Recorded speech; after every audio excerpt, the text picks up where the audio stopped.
All right, hello everyone. Welcome to the main office building, the McGowan Gate, Lord, goodness gracious, the Barbara J. McGowan main office building. I'm so glad she's not here yet because she would kill me. My name is Carrie Still, and I am president of the Board of Commissioners, and I'm super excited to see you all here this evening for us to have our program to celebrate Black History Month. We're going to just jump right into things, and we're going to start off with the Pledge of Allegiance. So if everyone could please rise, face the flag, and recite the Pledge of Allegiance. I pledge allegiance to the flag of the United States of America and to the republic for which it stands, one nation, under God, indivisible, with liberty and justice for all.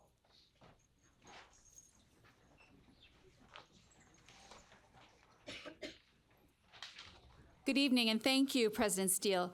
It is my pleasure to introduce the Shea Butta Band, featuring our very own Dawn Walker, to perform the Black National Anthem.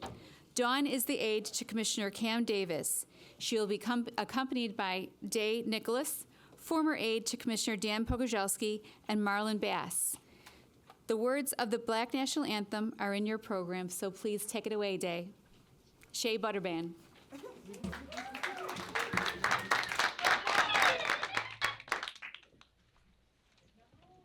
I guess it needs to be on, huh?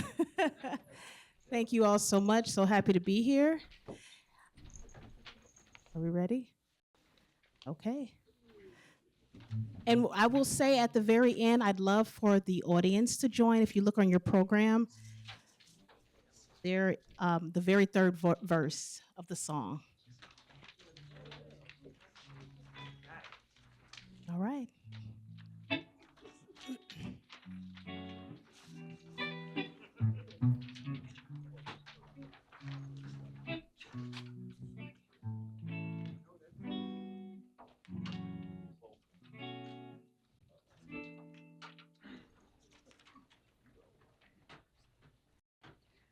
Lift every voice and sing till earth and heaven ring, ring with the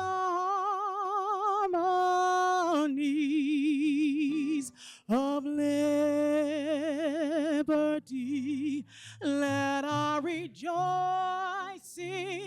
rise high as the glistening skies. Let it resound loud as the rolling sea.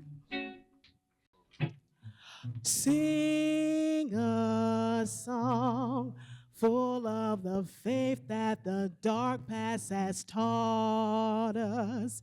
Sing a song full of the hope that the present has brought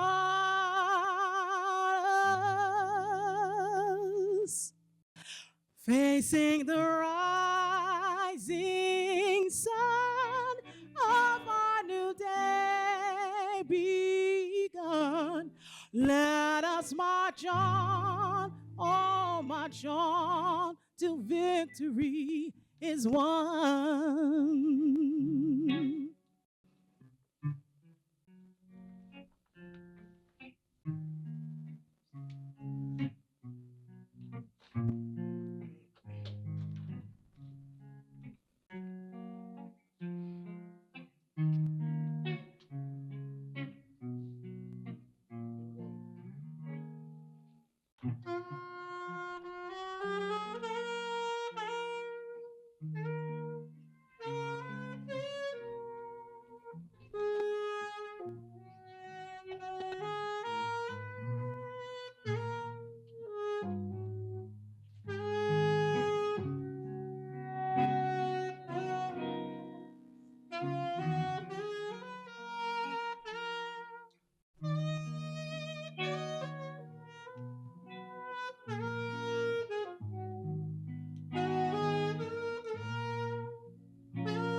We have one more verse.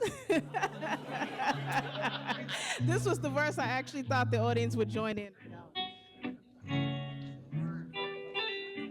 Can you hear me?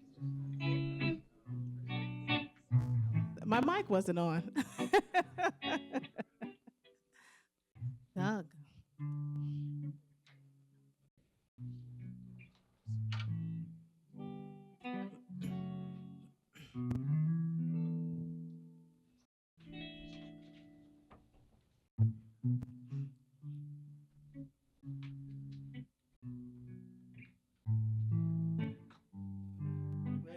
I'm ready.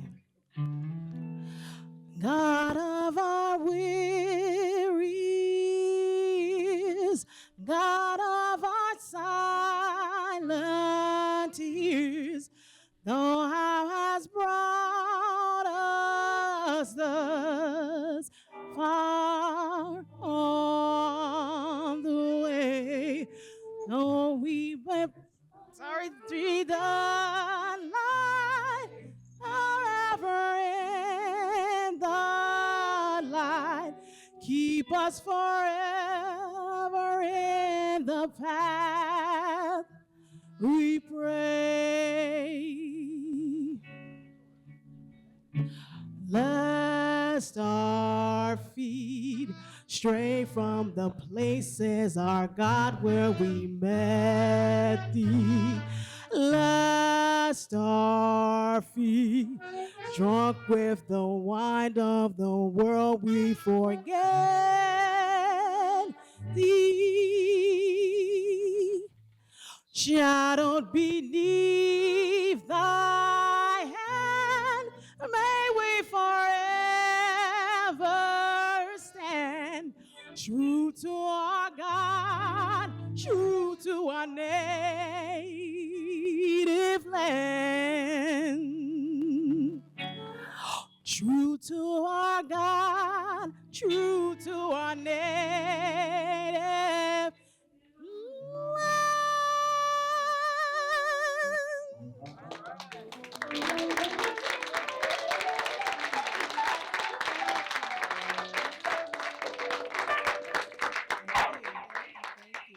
And thank you for joining in, because this is a song about all of us.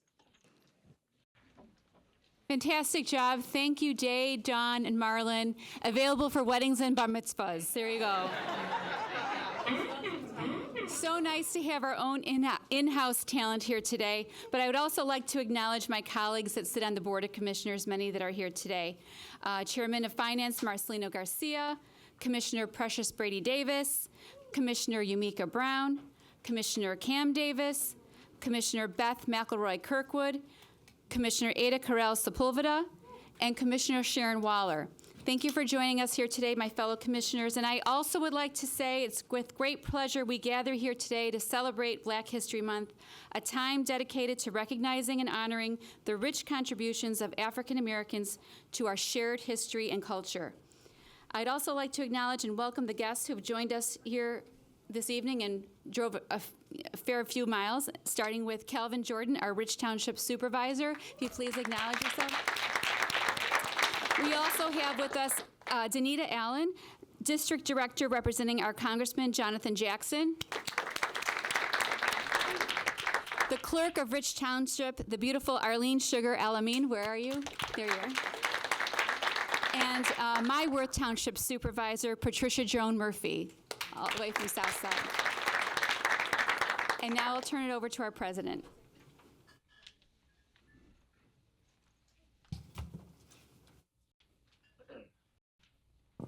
Thank you, Vice President Flynn. This year, we proudly embrace the 2025 National Black History Month theme of African Americans and labor. Labor unions have long been a vehicle, an economic vehicle for justice and opportunity for African Americans. They have provided a platform to challenge systemic discrimination, demand for wages, and secure safe working conditions. For African American workers, unions have been more than an economic tool. They have been a lifeline in the fight for workers' rights, equality, and dignity. From the early 20th century industrial boom, African American workers have also driven broader movements of economic and social justice. One of the most iconic examples is the Brotherhood of Sleeping Car Porters, founded in 1925. Under the leadership of A. Philip Randolph, this union became the first African American labor organization to be recognized as a major corporation. The Pullman Company, headquartered right here in Chicago, Illinois.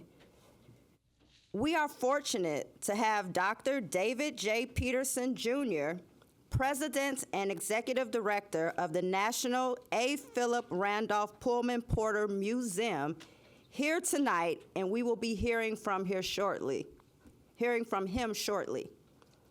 Fast forward to present day, the Metropolitan Water Reclamation District of Greater Chicago continues to be a place where African American workers strengthen the labor movement. The number of African American union workers in supervisory, management, and executive positions at the district is an achievement that also reflects our progress towards equity in the workplace.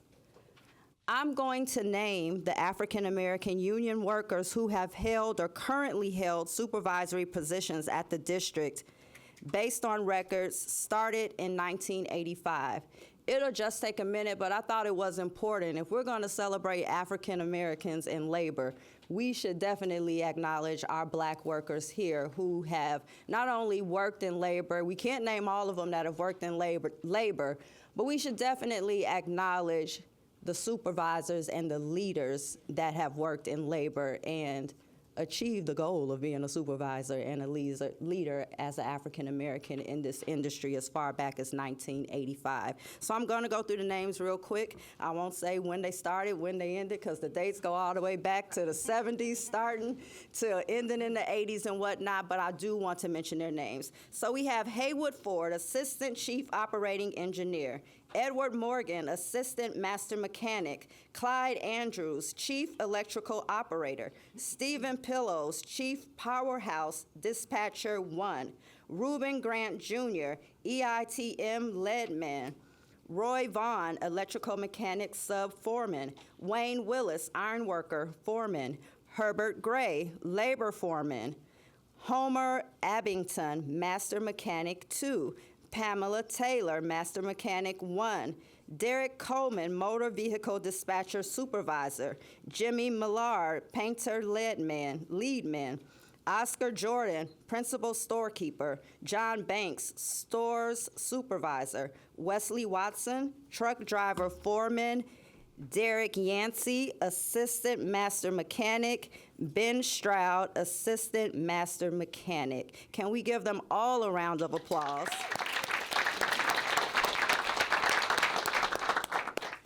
I want to personally thank these men and women who have served the district proudly. The Board of Commissioners, we are so proud of you, and we thank you for also pulling up those behind you to be in your place once you retire. We just know that you're going to do that, so thank you. I would also like to, at this point, bring up Commissioner Yumika Brown, and she's going to give you a program overview.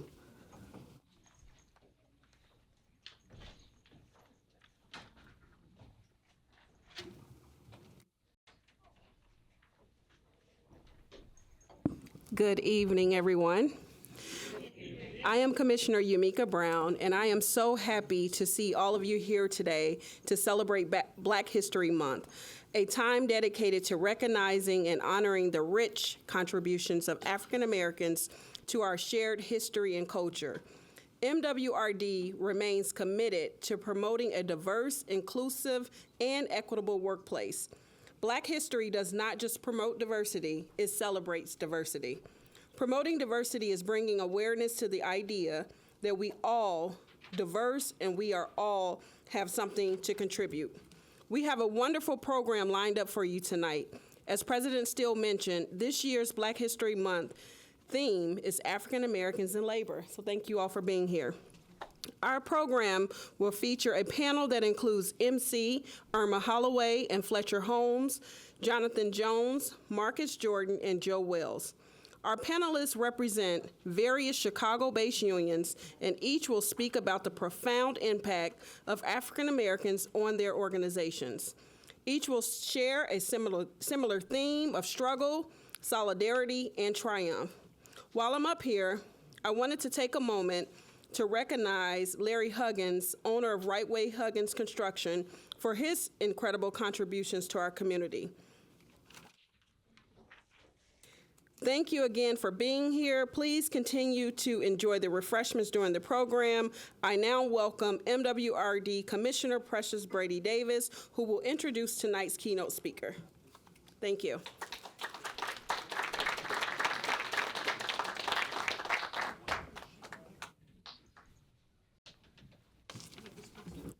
Thank you, Commissioner Brown. Good evening, everyone. This event is a powerful opportunity to reflect on the achievements and contributions of Black leaders who have not only shaped history, but continue to inspire change today. I am thrilled to introduce tonight's keynote speaker, Dr. David A. Peterson, whose work as president of the A. Philip Randolph Pullman Porter Museum reminds us of the power of preserving history while forging paths toward a brighter future. As mentioned earlier, the Pullman Porter Museum is a place of incredible significance to Black history in Chicago and our nation. It tells the story of the Pullman Company, the labor movement, and the lives of Black Pullman porters who organized for civil rights and economic justice. Dr. Peterson will expound on how the Pullman porters were more than just railroad workers. They were catalysts for change. Beyond their daily duties, they built a nationwide network of activism, advocating for fair wages, job security, and dignity in the workplace. Through his role, Dr. Peterson ensures that these vital stories, that they are shared, honored, and kept alive for generations to come. As we listen to his remarks this evening, I encourage you to reflect on how each of us can play a vital role in uplifting the lessons of history and welcoming a more inclusive future for us all. Please welcome Dr. Peterson.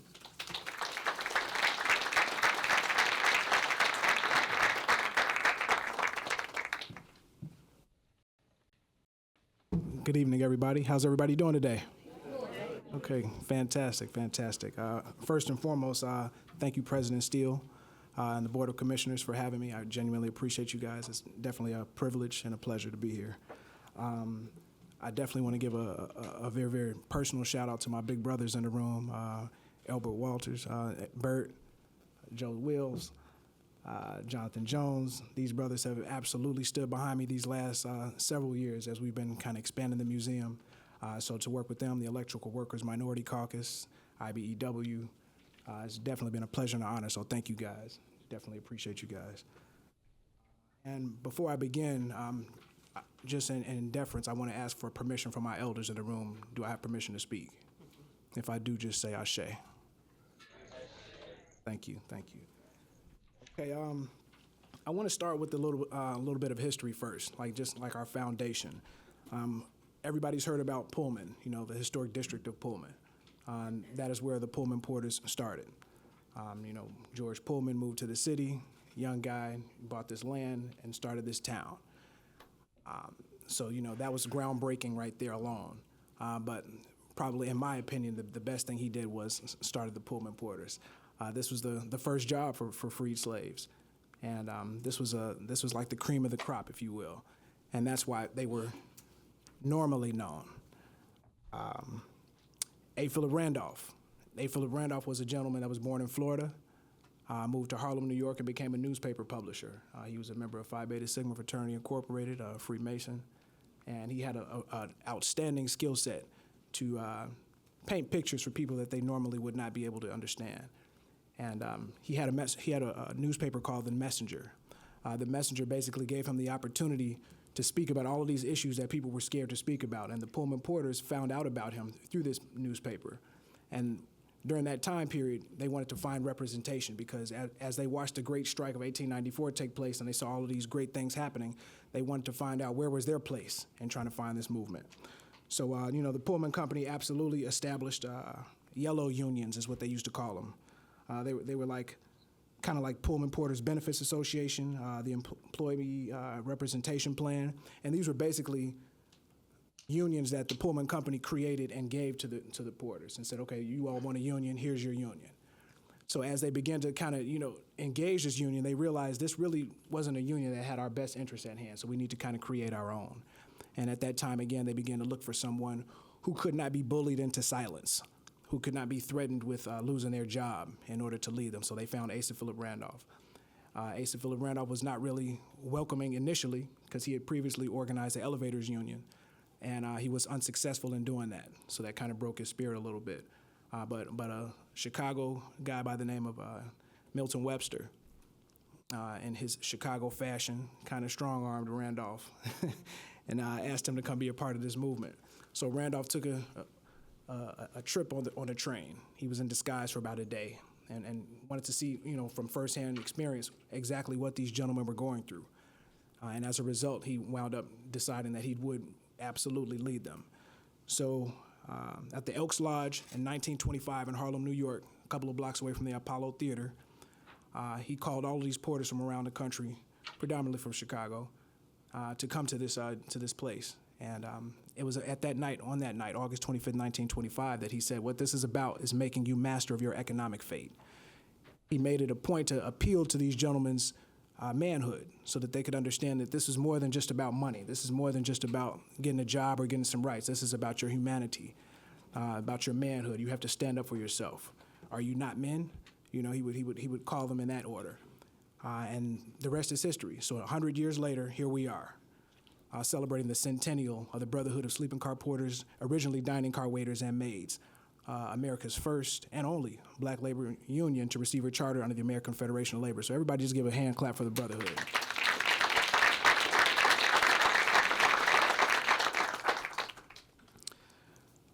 The Brotherhood of Sleeping Car Porters, dining car waiters and maids was unique because, again, they welcomed the women to their movement, which in a period where misogynistic ways were just kind of second nature, that was unheard of. But they welcomed them and they knew that they could not stand behind them, stand in front of them, but they stood beside them. And they gave them a place in the movement, and that's why they were very, very successful, because I guess God kind of shined a light on them, just knowing that, they understood the importance of humanity. They were very, very powerful because of their secret weapon, which was the Ladies' Auxiliary. The Ladies' Auxiliary was the secret force that basically gave them the capacity to organize, to vote via proxy, and to do some fundraising. The Ladies' Auxiliary raised money for them during bake sales. When the porters were making their runs across the country, they were the ones that would vote in their position. So when people looked at these porters' time cards and said, wait, how are you voting and you're out of town? And everybody's just like, I don't know, but it was really just the Ladies' Auxiliary who was running it. So as I came in and I saw this, this program booklet, and I see these women in labor, say it again. Man, that just means so much to me. That means so much to me. It means so much to me that we actually are in the process of founding an additional first, the Brotherhood of Sleeping Car Porters Ladies' Auxiliary Women's History Museum. And I created that because I wanted to kind of show some respect to our founder, Dr. Lynn Hughes, who I have the privilege of saying is my mother. So, I was kind of groomed in this space. I was bullied into this space. But it's been a pleasure and an honor, for these last 30 years to just kind of be under her wisdom, her teachings. Now, where we are presently, again, we're in the first and only National Park Service site, Pullman National Historical Park. But that wasn't always a good thing for us. Many people are under the impression that the Porters lived in the Pullman district, but they were not. As a matter of fact, post-Plessy versus Ferguson, African Americans couldn't even live in the neighborhood. So it wasn't until mid-'60s that African Americans began to move into the neighborhood. So when Dr. Hughes moved to the neighborhood in the 80s, we left Hyde Park and moved there. And she decided that she would turn this last investment property into what we now know as the A. Philip Randolph Pullman Porter Museum.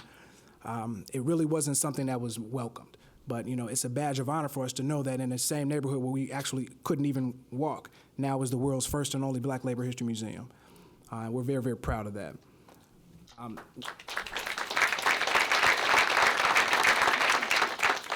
The Pullman Porters were so influential because of all of the different things that they sparked. A lot of people some people know about the March on Washington, which they organized, but originally they organized it in 1941. 1941 because there was discrimination taking place in the armed forces. And A. Philip Randolph stood in solidarity with the Brotherhood across the country before he went in to have a meeting with President Roosevelt. Roosevelt obviously tried to talk him out of it, but he told him, we can't be moved. We have to have this conversation. And so as a result of not wanting, hundreds of men on his front lawn, Roosevelt decided to sign Executive Order 8802, which banned all discriminatory practices in the armed forces and work-related fields. And that, in 41, was the thing that gave them, the oomph that they needed, because in 25, when they organized, it took them 12 years to organize and receive a charter under the American Federation of Labor. So when they organized in 25, they didn't just automatically get the charter. In fact, people were losing their jobs because they were a part of the union.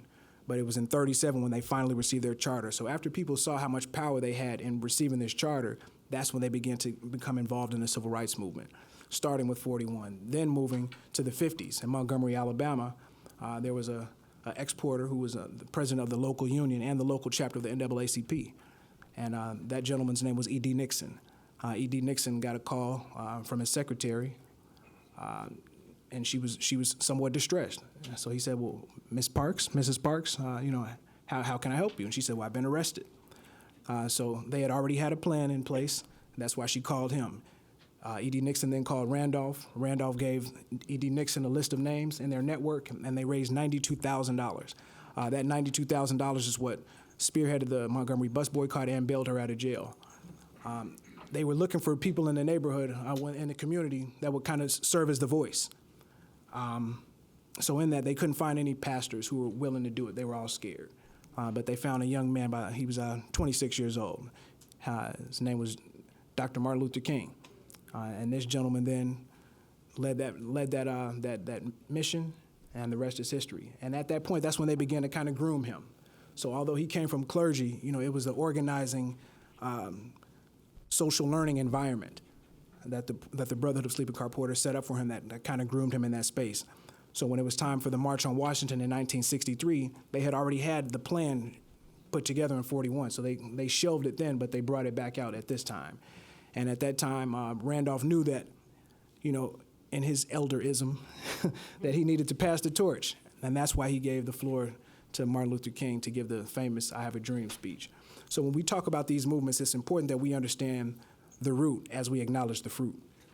And the Brotherhood of Sleeping Car Porters was absolutely that fruit. So where we are now, as a museum that represents multiculturalism in a time where things like DEI are under such threats, we're proud of that. We're proud of the fact that our foundation has always been multiculturalism. I come from a multicultural family. My grandfather came over here as an immigrant from Cuba and joined the Army. My grandmother was an illegitimate child of a very, very prestigious Jewish family and a Native American. My father came over here as an immigrant from Jamaica and by way of the South and the Geechee Gullah. So, we just by my DNA, we absolutely embrace multiculturalism. And that's why the Pullman Porter story is so important, because it covers so many things. It's not just Black history. We celebrate this history 365 days a year and 366 on a leap year. So we're very, very proud of that. And conclusively, where we are now, we're at the cusp of creating the world's first and only Black labor tourism district, A. Philip Randolph's Way. So in that, we'll have the Ladies Auxiliary Women's History Museum. We'll have the A. Philip Randolph Culture Factory Complex. And we'll have a couple of other surprises that we won't name right now. But we're excited about being able to open by Labor Day this year, because we're under construction for our expansion right now. We've been under construction for a couple of years now, but it's almost that time. But this year, we're celebrating 30 years. So everybody out there, we're asking you to be an ambassador for us. You know, go on your social media, tell people about the museum.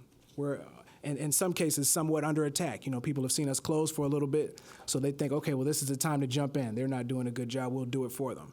Well, we don't really need help, we just need support. So, you know, again, we thank you guys. I'm so humbled that you guys invited me to come here. As I'm listening to the bio, I'm like, wow, that's me. I did all that cool stuff. But I really, really appreciate you guys. I brought some more notes, but I know my time is up. But again, thank you guys so much.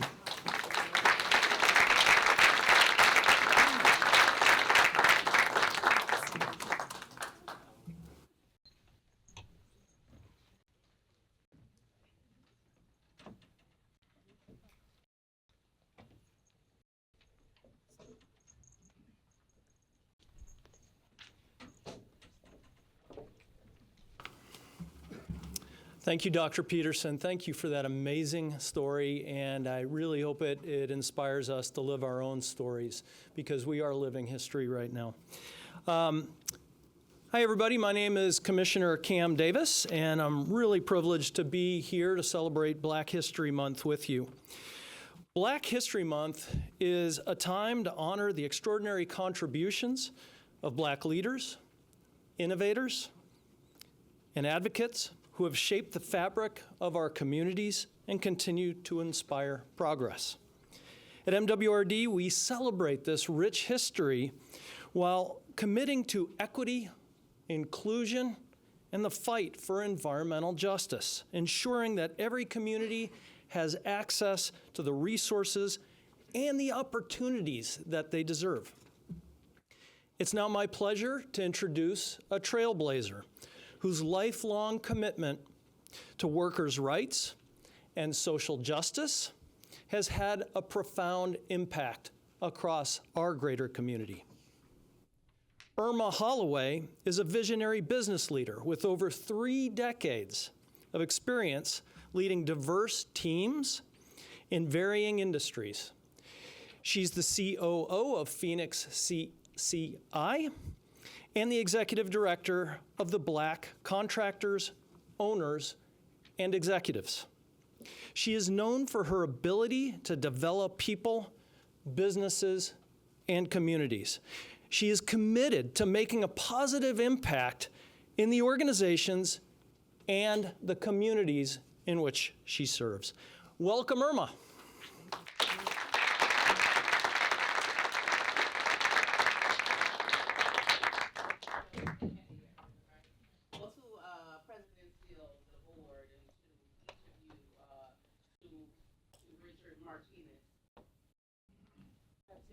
I'm used to talking really loud. Okay. So again, to President Steele, to the entire board, to each of you, to Richard Martinez and his staff, thank you all for allowing us an opportunity, for allowing me as the executive director for Black Contractors, Owners, and Executives to be a part of this movement, right? He said a mouthful when he talked about the movement, because it's a movement within itself. When I look at the Water Reclamation District, man, you guys are really doing it. You put your money where your mouth is, right? You're issuing those contracts to diverse teams, to diverse businesses, and it's a lot to be said about that, because in my line of work, I talk to a lot of people. I talk to a lot of businesses, a lot of different entities, but when you see someone or entity that's really doing what they say they're gonna do, it speaks volumes. So I salute each of you on today. It's a day of celebration indeed for the Water Reclamation District as you continue to move the needle forward. So thank you again for allowing me the opportunity.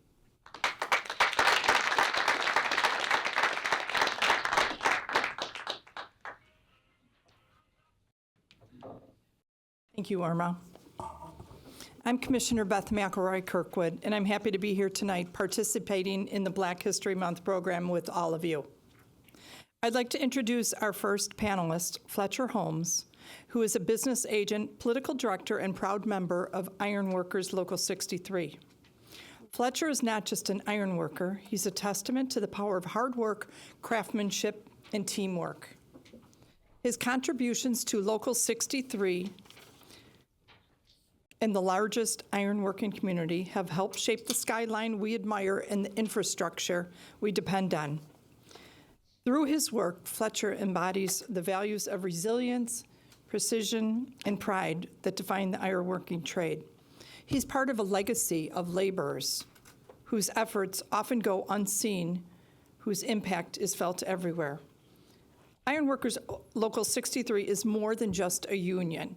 It's a brotherhood and a sisterhood of professionals who ensure that our buildings are strong, our bridges are safe, and our future is built on a foundation of integrity. Fletcher, as part of this organization, carries forward that proud tradition. Please join in giving me a warm and enthusiastic welcome to our friend, Fletcher Holmes of Ironworkers Local 63.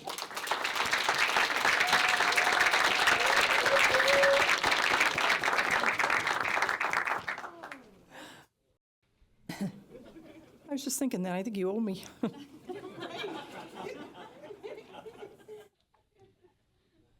Fletcher, seriously, we're thrilled to have you here. Thank you so much. Sorry. Today, we are pleased to welcome Jonathan Jones, whose presence here today reminds us of the importance of celebrating the people who do the hard work of building, lifting, and connecting, literally and figuratively. Jonathan is the Director of Diversity for the Mid-America Carpenters Regional Council and is responsible for the DEI initiatives. He's also president of the Labor Brothers United, showing his deep dedication to labor advocacy and community engagement. As we welcome Jonathan, let us also reaffirm our commitment to supporting the skilled trades, uplifting our unions, and recognizing the vital contributions of workers who shape the backbone of our cities. Jonathan, we are honored to have you with us and look forward to hearing your insights.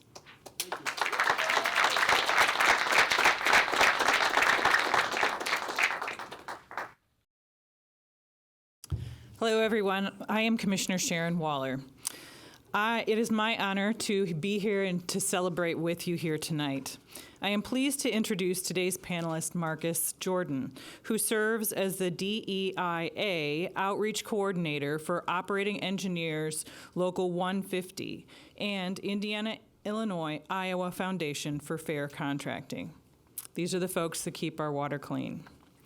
Marcus is a dynamic leader whose work focuses on ensuring that diversity, equity, inclusion, and access are not just ideals, but are actively embedded into the trades and contracting industries.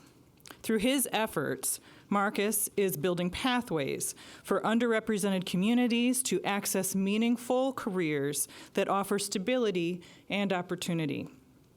His dedication to foster equity aligns with the values we celebrate here tonight during Black History Month: uplifting others, expanding opportunities, and creating lasting change.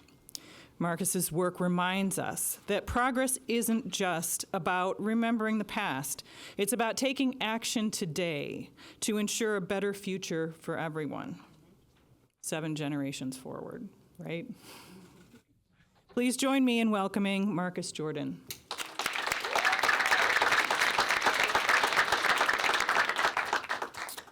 And our final panelist is Joe Wells, a proud member of IBEW Local 134 and dedicated advocate for working people. As a skilled professional in the electrical trade, Joe has played a vital role in powering our communities. And I just want to say, our future is electric. His commitment to service, mentorship, and equity reflect the essence of Black History Month, honoring those who paved the way while inspiring the next generation. Please help me in welcoming Joe Wells.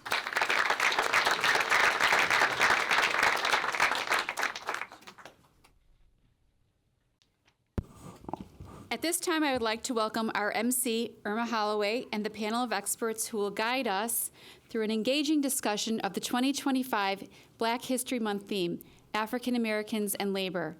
As you have heard, each of our panelists brings unique insights and experiences that highlight the vital role of African Americans in shaping the labor movement and advancing economic and social justice. Together, they will help us reflect on the progress made, the challenges that remain, and the opportunities ahead as we will continue to honor this rich legacy. So Irma, the floor is all yours. Thank you. Great. Thank you. Well, thank you so much. Thank you so much. You guys have the right one. You ready? You ready? You know, there's a lot of, stereotypes that go around about unions, so let's dispel some of them. Okay, you got it?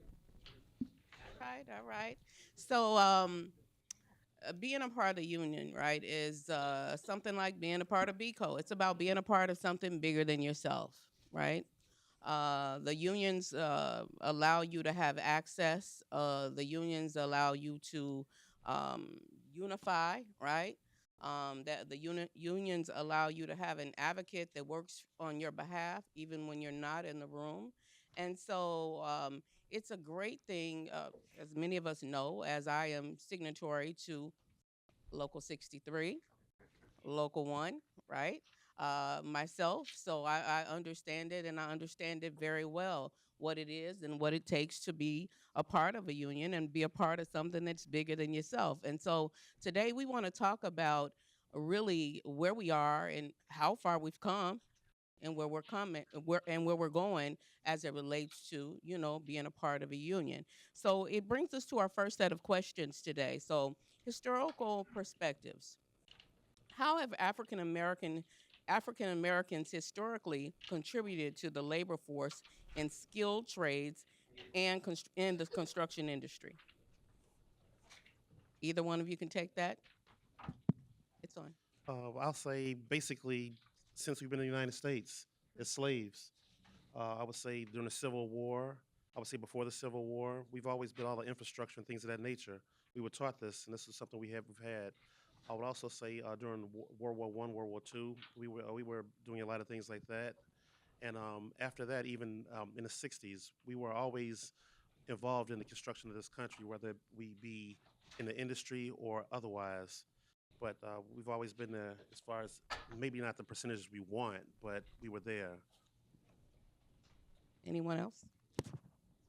Thank you. So historically, I kind of want to bring it into even just MWRD, right? And we talk about the reversal of the Chicago River, right? It was us, right, individuals of color that were doing that hard work, with those explosions, those blasts, those capping those blasts. We were the ones that were coming in and moving that debris before there was a steam engine, right? And then, in response to us coming and literally building communities in that, well, what we now know as the Chicago River, right?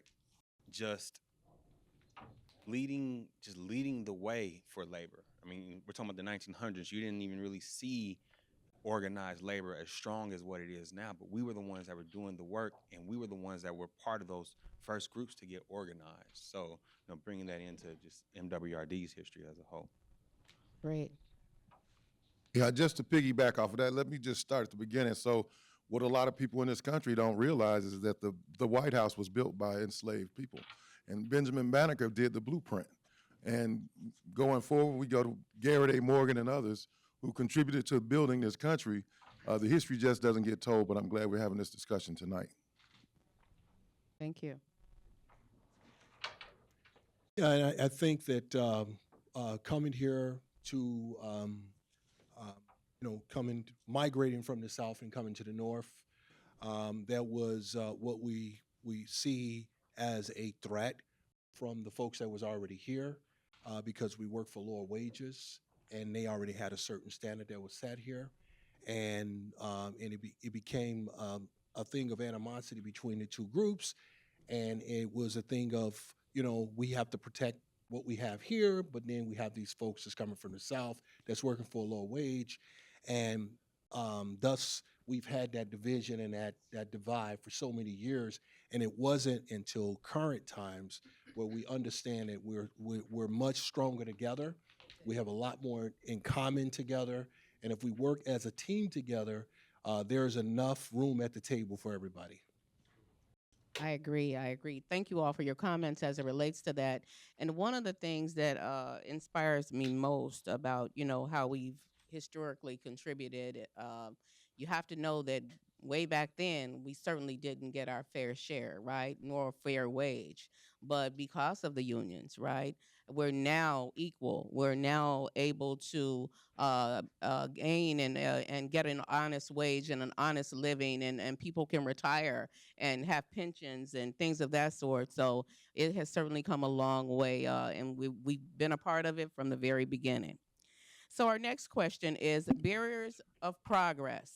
And you all don't have to answer. You can take it, and if you want to pass, you can. But we're at barriers of progress.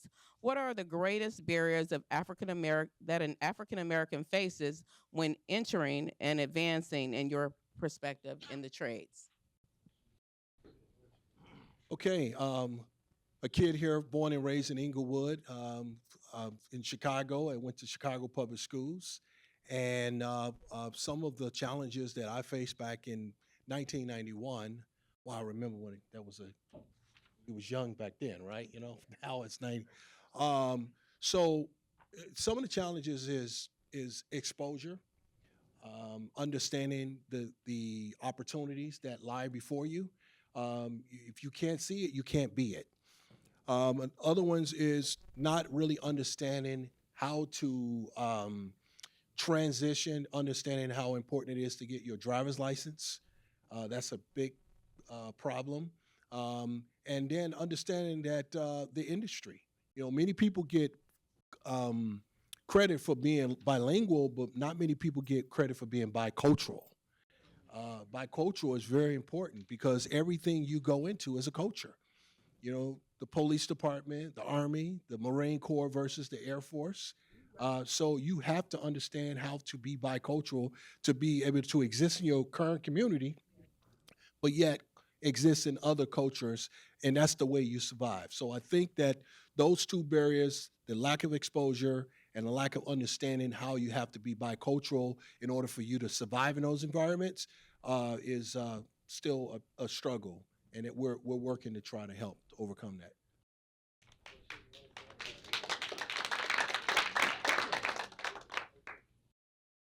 Yeah, so I want to speak to this from a totally different perspective, but it's still in the same lane, and that is that the misinformation in the Black community about labor unions and the animosity that's been held for decades, and where we are now is nearly 180 degrees from where we were 40 years ago, especially way beyond where we were 20 years ago. So I think that once we convey that to the broader community and let our folks know, because I've actually had a neighbor of mine whose son wanted to be an electrician, but his mother wouldn't allow it. She was like, nah, you're not going nowhere going in that direction. They're not gonna let you in. It's very racist and all that kind of thing. So when we get to the point where we can, I don't want to, let me use the right word, re-educate, okay, our community to have a better understanding of the opportunities that are available and then avail ourselves of those opportunities, I think we'll be better off. Sure. Just want to add one other thing here. It is vitally important for the unions, political people, anything in this world, that you are able to define yourself and not let other people define you. And when you are defined by other people, now you have to do 3 times as much work. You got to undefine, you got to redefine, and then you got to affirm the truth. So I think that's very important because perception is more important than reality.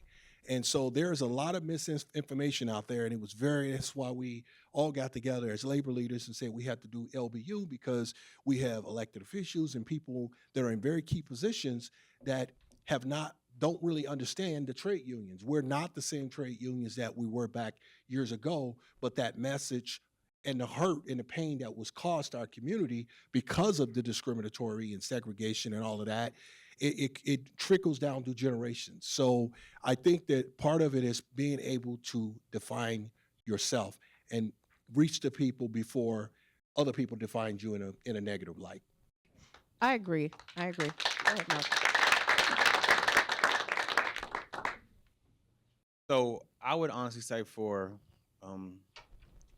my community, it would definitely be educating on the pathways of the actual trades, right?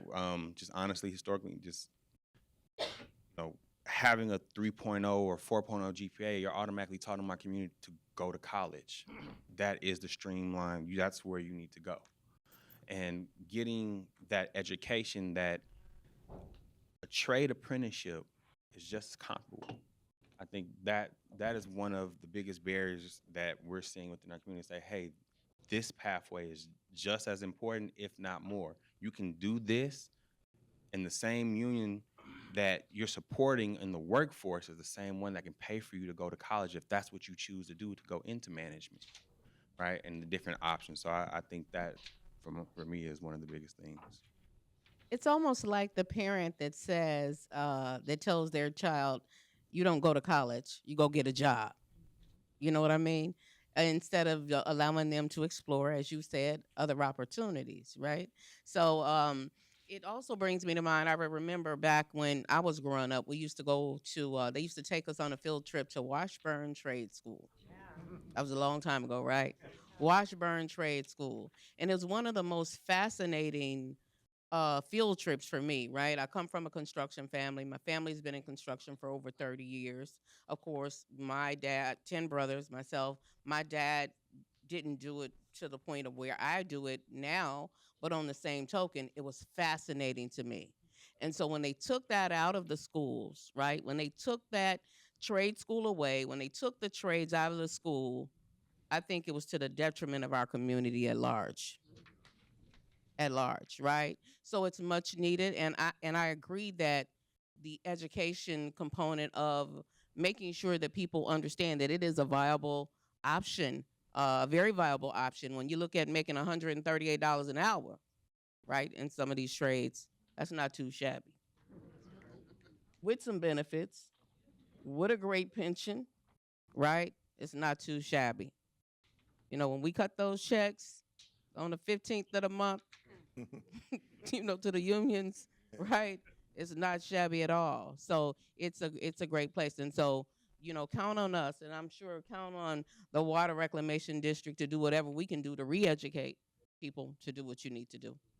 And just a quick follow-up to that, and I just want to speak to kind of what Jonathan spoke on, and that's the perception. And so it's not just a cultural thing when we talk about the Black community, it's a cultural thing in America when we talk about the pecking order. So it's like, go to college first if you want to be successful. And let me just say this for the record, uneducated people don't build buildings. You just can't walk off the street and, somebody take you to the side for a couple of weeks and you build a building. It don't work that way.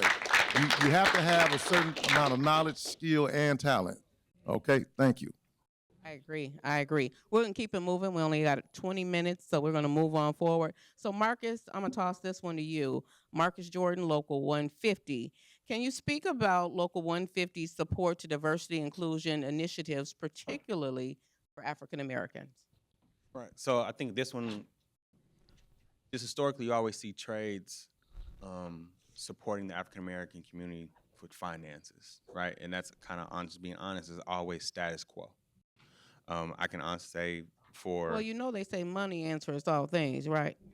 Okay, all right, go ahead. I'm sorry. Money backs all things. All right, let's go. Right? But sometimes outside of money, you need intentionality, right? You need to be able to be present.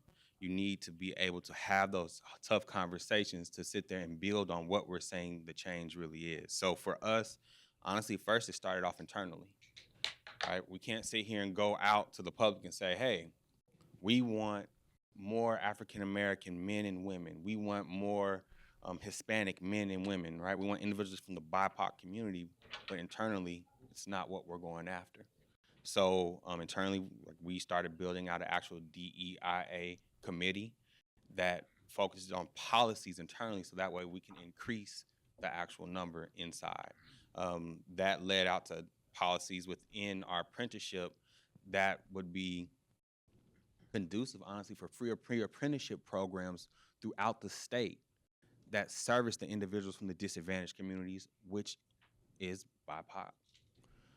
And then after that, so that way we have a stronger foundation, then it led out to, number one, going to our youth, right? Yes, we constantly need more workforce, but we need to think 10, 15 years ahead. So that means we need to start going to our middle schools and re-educating them, right? Then going to our high schools. So by the time that student gets to freshman year, when you have to start picking your electives, we're an elective choice. So then, we have that portion within the schools. That also led into now focusing on community organizations that are not apologetic on who they're sitting here trying to partner with and what they're trying to bring into the actual trades. And not just saying, hey, we want to partner, but making sure we're putting the funding behind it and then working with them to build an actual curriculum that pipelines into us. So I would say that portion, and then outside of that, getting the representation on the front line. So again, like my elders up here, right? Just teaching and telling me.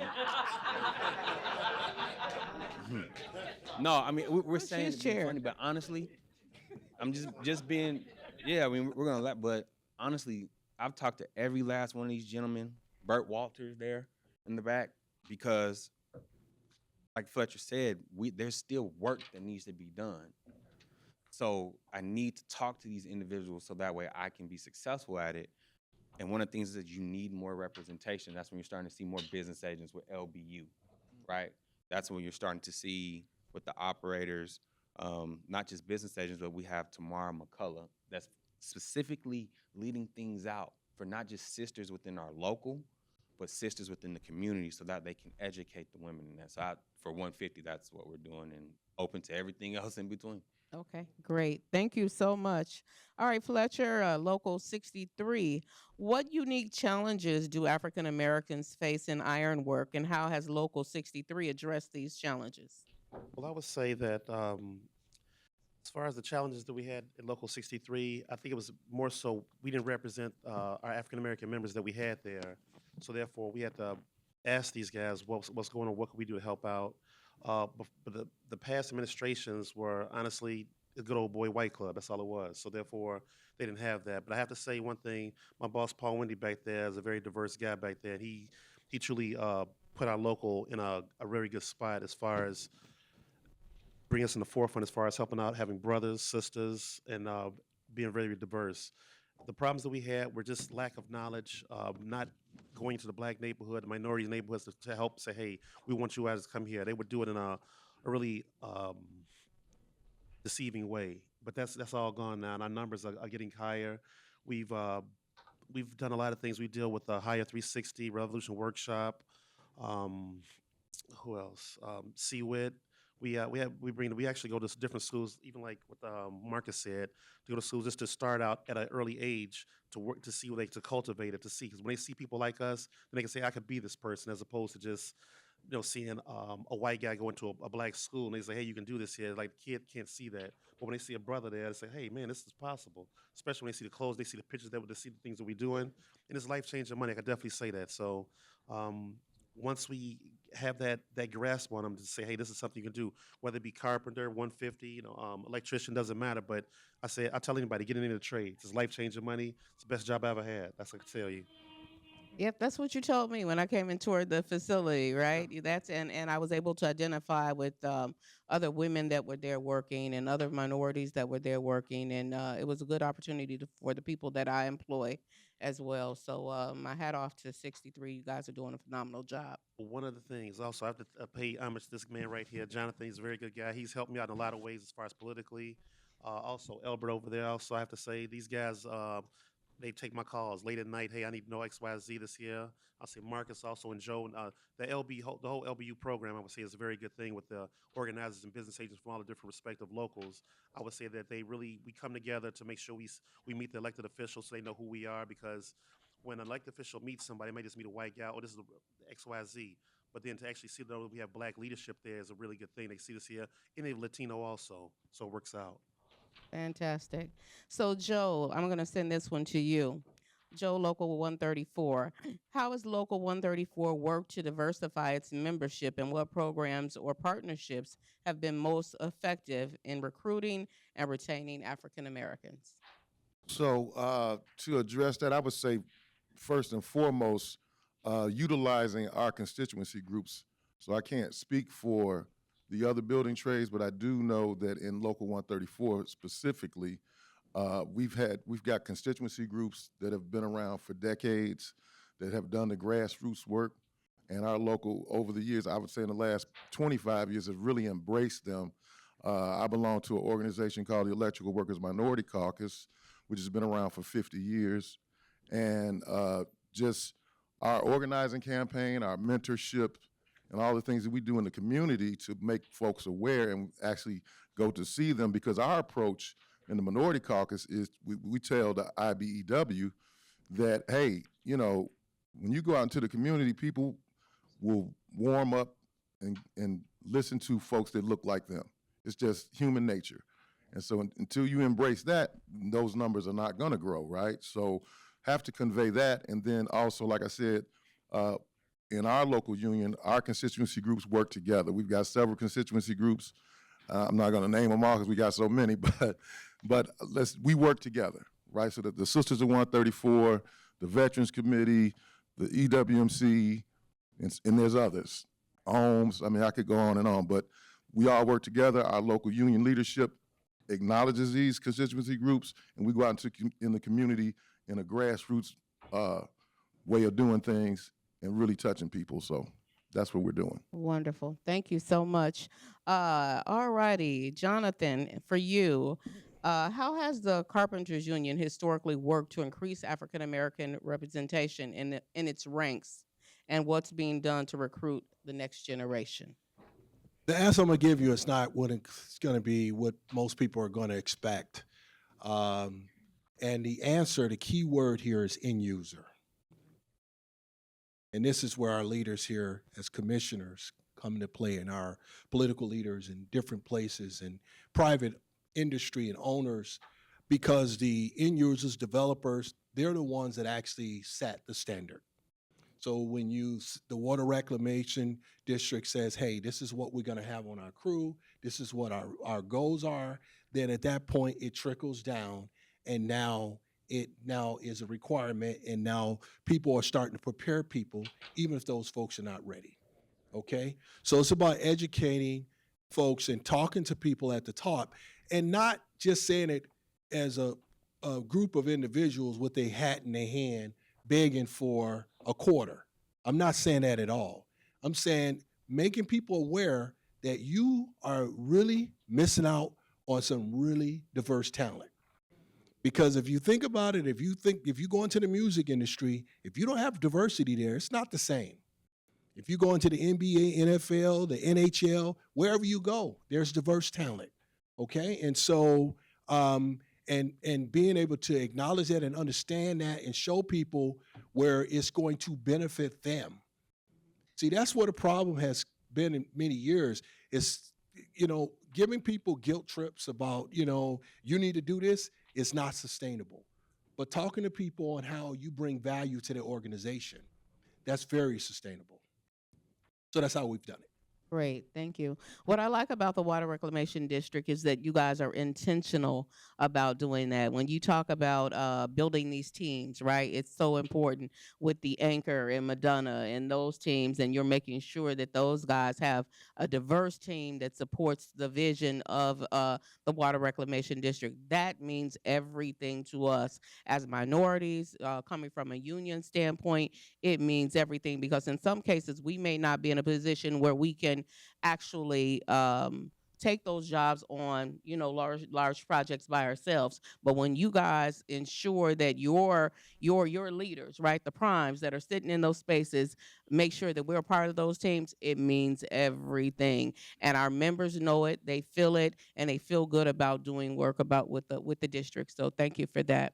Thank you, Jonathan, for that. So we're going to speedball a little bit. We have about 5 good minutes, so make your next comments quick. All right. So let's do a little fast forward Cool. thinking and questions. You got it? It's like speed dating here today, okay? All right. Should so we throw the mic? yeah, well, hey, you hold it and do it like a hot potato, okay? All right. All right. Let's do some forward thinking questions here. Future of labor. What do you see African Americans playing? What role, I think this should say, do you see African Americans playing in the future of skilled trades and in the labor industry and technology? I'll start. I'll just say that. Hot potato now. Hot potato. Let's go. Yes. You just ate up my hot potato. So I would just say that it's getting people more exposed to certain positions and giving them opportunities. Honestly, we say leadership. Just with the work that we're doing now, and what Mr. Jones sat there and said, right, being able to be in those spaces is what's going to allow you the ability to have those conversations in leadership, whether it's politics, right? Politics drives everything. Even within the unions, there's politics in that. So I see that's where I see us. And I'm not saying in the next 30 years, right? I see that in 5, 10 years, you're going to see men and women in those leadership roles that can make those decisions that are needed for their BIPOC community as a whole. All right, great. Joe, comment for me, please. Sure. So I say I agree with everything that was just said, and coming from the supervisory capacity over a span of 18 years of my career, the more we get opportunities to be in leadership positions, and I'm talking about running the show in terms of project managers, estimators, owners, in fact, that's where I see us going, and we're going to, just like you got BCO, as BCO goes, and we can get our folks into these positions, I think, that's going to take the building trades a long way. That's right. Thank you so much. I'm going to switch it up for you, Fletcher. So community and outreach. What role can labor unions play in promoting awareness and career opportunities amongst the African-American youth and underserved communities? They have to get out there. Simple as that. They have to get out there to help promote all this. If it's a little league team, get out there and support it. If it's something going on in the different neighborhoods, get out there and reach out and talk to the people. That's all. It's nothing to be afraid of. You have a lot of young black children are very intuitive, and they want to know. They want to curious, and then when you get them at an early age, they can really get out there to do some wonderful things. I would definitely say, not just putting something in the newspaper. You have to get out there. That's how you get your work done. You have to get out there in the gram and get out there and meet people, talk to them, and things of that nature. Whether it be through the elected officials, community outreach, all of these things, they have to do that. So you're saying that people, they want to be what they can see, as they stated earlier, right? That's the only way. You have to get out there, go to the schools, talk to these kids. And honestly, a lot of these children have a lot of issues going on, whether it be at home or at school. But we have to break down those barriers and help these children. We have to. I agree. I was in Springfield last season for a infrastructure conference, and they had students from all around the state that came in. And it was interesting that I believe that I was not the only minority on the panel. And after I finished, I had a line of students that looked like me, that looked like you, that looked like us, that were full of questions about how they could get involved, how they could be a part of the unions and a part of the labor force in a bigger way, right? So I agree 100%. All right, Jonathan, let's go. How can collaborations between organizations like MWRD and unions lead to more equitable access to training, apprenticeships, and employment for African Americans? I think that we're working with the city of Chicago, and we would love to work with MWRD in regards to our smaller contractors being able to have the districts or the city or whomever write checks on behalf of subcontractors for their benefits, that check you were talking about. And that will take a lot of pressure off of small businesses, and that will help us to keep those businesses in business. So that's a great one. That's a great one. Let's go. Fantastic job. We'll talk about that later, okay? Same question. I want you to bring that same one back to BCO, okay? But go ahead. All right, Mark. I would say creating different opportunities also for the contractor, but pre-apprenticeship programs specifically focusing on MWRD, right? That's what I think, because at the end of the day, MWRD has a civil test, right? And getting the community ready for that, which can lead to actual union represented positions that can honestly, if they want to stay at MWRD, they can, but they can also transition into the private side, right? And with that vast knowledge of what you learn in the public side, you can take that and create your own business on the private side and then expand from there, right? I agree, President Steele. You hear that? That's a good one. So That's a good one. I would definitely say that one. All right. All right. Yes, ma'am. So I'm gonna switch gears, okay? I'm gonna switch gears a little bit, and so we'll use this as a closer because I know where time is. Well, maybe you might have to close it, right? So how can the collaboration between organizations like MWRD and unions lead to more equitable opportunities for women? What do you think about that? Okay, so definitely touching base with organizations like CWIT and, doing more grassroots in the community outreach. You got to go where people are. You got to meet people where they are. You can't sit back, like you just said, putting something in the newspaper with advertising something, that's going to get overlooked or not even seen. But if you actually do the footwork, do the legwork, go out and touch people where they are, make them aware of the opportunities that are available, that's how you get growth. And I'm proud of what we've done in Local 134 in terms of our community outreach. We've got a great community outreach team. My brother Elbert Walters is sitting out there in the audience, but he can tell you himself that, hey, we get it done. And last year we had almost 4,000 applicants in Local 134, which is, we set a record for both test cycles. So that speaks in and of itself. Fantastic. Well, indeed, this concludes our portion of the program. We are...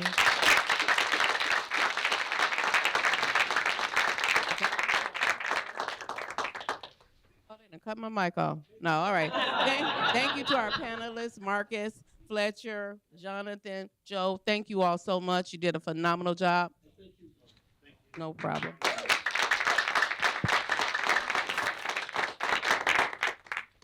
Can everyone give all of our participants a round of applause one more time?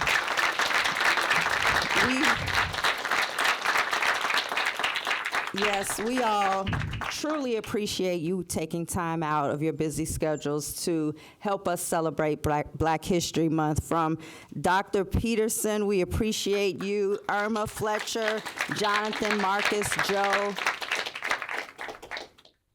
You have been great friends to us at the MWRD. We appreciate the partnership that we have had with all of you. And it is about, for everyone to know, it's about everyone being able to see. We said it a million times here tonight, but it's true. If you can't see it, you can't be it.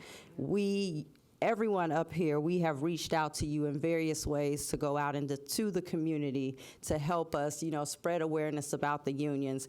We've been able to work out the details for some programs to go further and take that extra step with like apprenticeship programs and things like that. But we are definitely open and willing to do one with all of you all. If we haven't talked about it already, or maybe you don't even know we've been having the conversations, but we truly have, and we want to figure out a way to do that because water reclamation is extremely unique.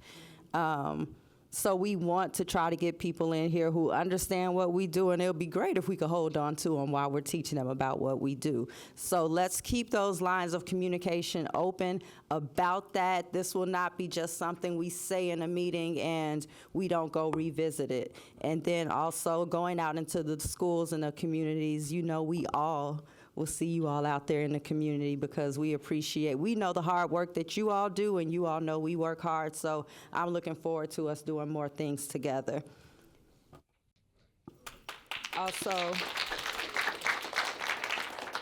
I hope everyone here had an enjoyable experience. How was the food?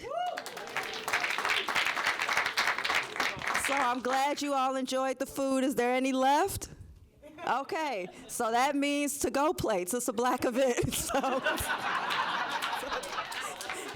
pack up, get your plates, pack them up to go. We don't need to take the food home. You all take the food home.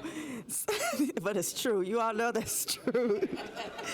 So, last but not least, before we conclude this program, once again, I thank everyone for coming out this afternoon, but of course we have awards and resolutions for everyone who participated today. And to keep this flowing just quickly so everyone here won't just have to stare at us take pictures, you all can walk around, start getting your food, socializing. If it's someone here you don't know already, introduce yourself. Leave here meeting someone new, at least one person that you don't know, introduce yourself. While you're doing that and networking and everything, commissioners, if you can join me at the front of the room, we will take pictures with everyone one by one. We'll take one with the resolution and the award, and then I would love to have a group photo with everyone. All right, thank you all, and thank you so much for coming out and supporting MWRD.